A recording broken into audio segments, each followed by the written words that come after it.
l'équipage d'un hélicoptère K-52M a infligé de lourdes pertes aux forces armées ukrainiennes dans la région de Koursk. Cette opération, qui a eu lieu à la frontière, a été marquée par une attaque de missiles ciblés sur des véhicules blindés et du personnel ennemi dissimulé dans une zone boisée.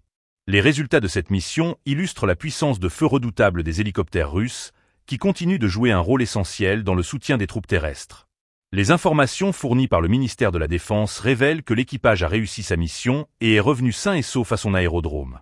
Cette réussite tactique s'inscrit dans un contexte où, au cours des 2 derniers jours, plusieurs localités ont été libérées, renforçant ainsi la position russe dans la région. Parmi les localités récupérées figurent Viktorovka, Nikolaïevka, Vieille Sorochina, Lebedevka, Malésie-Loknia, Tcherkasko-Porekno et Tressé. Ces avancées territoriales mettent encore plus de pression sur les forces ukrainiennes, qui peinent à maintenir leur ligne de défense. Les pertes ukrainiennes sont alarmantes. Selon le ministère de la Défense, depuis le début des opérations militaires dans la région de Koursk, plus de 65 930 soldats ont été tués, ainsi que 387 chars détruits.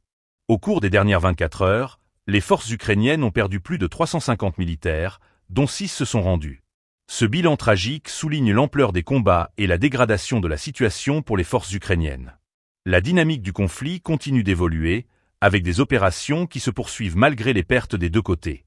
La situation reste tendue et les jours à venir seront cruciaux pour déterminer l'avenir de ce conflit. Les forces russes semblent décidées à exploiter leur avantage, tandis que les forces ukrainiennes tentent de se regrouper et de résister à l'assaut. Chaque mouvement sur le terrain est déterminant et pourrait influencer le cours des événements. Les conséquences de ces combats vont au-delà des simples pertes militaires. La pression croissante sur les forces ukrainiennes menace leur morale et leur capacité à défendre le territoire. La communauté internationale observe attentivement ces développements, conscient que chaque avancée des forces russes pourrait avoir des répercussions stratégiques sur l'ensemble du conflit. Les affrontements à Koursk sont révélateurs d'une guerre qui se durcit, où chaque instant compte et où l'issue demeure incertaine.